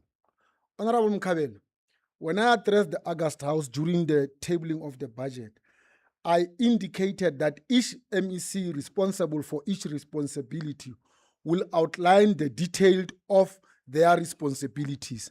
It will be very much unfair for us for today to reflect on the issues that you raise, which concerns the the budgets of other departments, which I think they are still coming. Honorable Faku, I don't blame you for numbers. It starts with Faku. Yes. Foko, sorry. Honorable Foko. Honorable Foko, sorry, my apologies. I don't blame you for numbers. I don't blame you for numbers, assuming that the population of the Free State is 3,000. It is something that is happening usually in your party. Indeed, money is not sufficient to tackle all challenges. Not all departments are satisfied with the allocation, Honorable Foko. Honorable Leach, Malaysia is also a developed country or island. Their purpose of investment is different from ours. Theirs is to sustain their economic growth, whereas ours is to create an economic growth and create jobs. Therefore, sustainability is something that they are concerned with, but we are here basically looking at creation of the economy and job creation. But let me remind you, Honorable Leach, the issue of infrastructure, it does not really precisely depends on the party that is leading local municipalities. You make mention of Metsimaholo. And let me remind you that in 2016, it was DA that was responsible for Metsimaholo. To date, the ANC has never led that municipality. But that municipality is still facing the aging infrastructural challenges, which are faced by all municipalities, including municipalities in the Western Cape. Western Cape is not only Cape Town. Western Cape also involves Khayelitsha and other surrounding areas and rural communities in those areas. Go and look at the aging infrastructural challenges. They are just like the same. The problem is that apartheid government did not deal with the maintenance of the poor or the excluded black infrastructure in the olden days. That is why we have this problem of the aging infrastructure. It got absolutely nothing to do with the political power that has the power in the municipalities. Honorable Meko, thank you very much for reminding us that we are actually dealing with the problem that was long created by the apartheid regime. Honorable Preet, indeed, economic growth is not about slogans. It's also about us taking the correct step in the right direction. Honorable Pretorius, the FDC must be and it has to be supported for it to grow the economy and ensure that it responds positively to SMME development and other challenges. Honorable Musanku, I'm so disappointed that today you still don't understand the role of the Premier in relation to coordination but not confusion. The only confusion that we find here is a person who does not understand the role of the state security agents. Let me remind you, the state security agents' responsibility is the National Intelligence Department responsible for gathering information, not protection of the state information. That's number one. But the second thing, they are also about the domestic intelligence and to protect the national security established by merging the NIA and SARS in 2009. The cyber security initiative that we have taken in this province is to standardize the security service using a single solution, ensuring consistent protection of sensitive government information from unauthorized access, data loss, and cyber threats. So the cyber attack is just but one area. It is also not about the gadgets that we have been making noise about here. Cyber attack, it means a lot of things. The issue that we were using cyber was to make it easy for you to understand that it is not only about that. The cyber security initiatives will also ensure compliance with all relevant legal, regularity, and governance requirements, while enabling centralism oversight, monitoring, and enforcement of data security policies. That is not a cheap exercise. It's a very expensive exercise. The initiative is designed to strengthen cyber resiliency, improve institutional capacity, and promote user accountability across the provincial ICT environment. When it comes to the issue of the SEZ, I'm not sure if Honorable Musanku, you are not aware that bullet train is about passengers. Goods train, it's about logistics and goods and freight. There's a difference between the bullet train and the goods train. I'm speaking, you are not listening, and we are going to repeat this mistake again. And my worry is that we are from the area where I'm from. We can't continuously do these mistakes. There's a difference between a bullet train and the goods train. The Durban port has an impact on the logistics harbor that we are trying to create in the Free State, which is called the Tri-Hub. There are different kinds of ports in the world. You've got sea harbors, you've got tri-harbors, you also have airports. So this thing you must understand it within that we are creating. There are two national roads that have an impact on the SEZ, the N5 and the N3. But added to that is the Durban port, which we are also targeting. That is why Free State, that is why Gauteng, it is so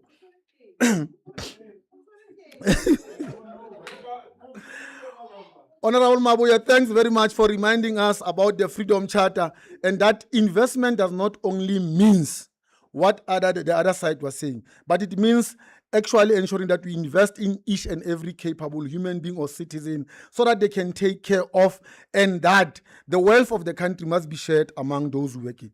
We remain true to the clarion call of the Freedom Charter, that the wealth of this country should be shared among those who work it.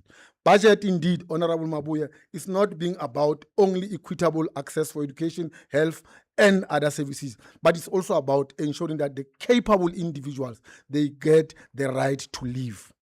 Honorable Jankelson, I'm so disappointed that you call your own fellow South Africans refugees. I think the community of the Free State must see what we are going to do if they can give you a chance to govern this province. Tomorrow they will be told that they are refugees in their own province. The other thing, Honorable Jankelson, you are not talking about is the role of the private sector in this province. What is your role in ensuring that the private sector play a role? Because we've got the responsibility to create an enabling environment through the PPP. That cannot happen if the private sector does not play its role in the financial sector. So the question that we must ask is that must not be about what is the role of the government, because government has played its role. They have trained people, they've given people skills. Who must capture these skills is the private sector. So the question we must ask is, where is the private sector to capture this thing? And go and look at the race that is leading this private sector in this province. Honorable Fuba, thank you very much for reminding us that South Africa belongs to all who live in it. And we have said all the mouthful. Thanks very much, Honorable Speaker. Just hold on, Honorable Leach. Thank you, Honourable Speaker. I was wondering if I could please ask a question to the Honourable Member. I would like to know whether the Honourable MEC is aware, he's spoken about the private sector. Is he aware that the Mayor and Municipal Manager in Machabeng is refusing the businesses access to solar electricity? And that is why they want to take their business elsewhere.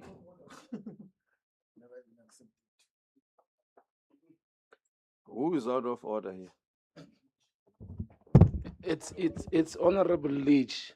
All political parties, on behalf of members here, were given a chance to debate there. When the MEC responds to those issues, it becomes procedurally flawed for the MEC to be asked a question whilst he's responding to the issues she raised. That's the point of what I'm rising upon. Thank you. That's correct, Honorable Member Leach. Thank you. So I take it that the question was not answered because the point of order has been overruled. Honorable members, it is important that we have a clear understanding of our country's fiscal framework and that we remain vigilant and distinguishing between the three spheres of government. While we acknowledge the challenges relating to water and sanitation, This responsibility resides within another sphere of government. Therefore, as we engage in these debates, we must ensure that our arguments are informed by accurate facts and a proper appreciation of the institutional mandates. You will know that we have been informing this House through the portfolio committees that the provincial treasury has actually supported municipalities in ensuring that in municipalities we've got panels that are dealing with the UIFW. We're also supporting them by training the MPECs, and there's also a process in which they've taken to ensure that there's consequence management moving forward. Honorable members, it is also important to emphasize that the budgets of the provincial legislature and the office of the premier cannot be compared, notwithstanding the fact that both institutions exercise an oversight role over the departments. The provincial legislature is a constitutional body with a distinct mandate centered on law making, public participation, and executive oversight. Its budget is therefore structured to support legislative processes, committee work, and institutional independence. In contrast, the office of the premier serves as an administrative and coordinating center of government. I want to repeat this one. The coordinating center of government, responsible for driving policy implementation, intergovernmental relations, and the strategic direction of the executive. Its budget is accordingly aligned to coordination, service delivery, support, and executive functions. To compare the two institutions purely on the basis of their oversight role is to overlook their fundamental different mandates, operational responsibilities, and cost structures. But have your time until you are in government, you will see. Such a comparison is quite simple, akin to comparing apples with bananas. Each serves a distinct purpose within the broader system of governance, and each must be assessed within the context of its own responsibilities and constitutional obligations. Honorable members, a matter that warrants brief reflection is the ongoing reforms relating to the Public Administration Management Act and the Public Service Act, particularly as they pertain to the delegation of powers to heads of departments in the appointment of employees. While these amendments seek to enhance administrative efficiency and expedite decision-making within the departments, they equally place a heightened responsibility on accounting officers to uphold meritocracy, transparency, and compliance with prescripts and within the financial sound principles. It is therefore imperative that such delegated authorities is exercised within a strong framework of oversight, ethical conduct, and consequence management to prevent any erosion of governance standards and to ensure that the public service remains professional, capable, and developmental oriented. In conclusion, I wish to reaffirm our commitment as the provincial treasury to continue working with all the departments, the legislature, and our stakeholders to enhance financial governance, improve service delivery, and build a capable and ethical state. I thank you, Honorable Speaker.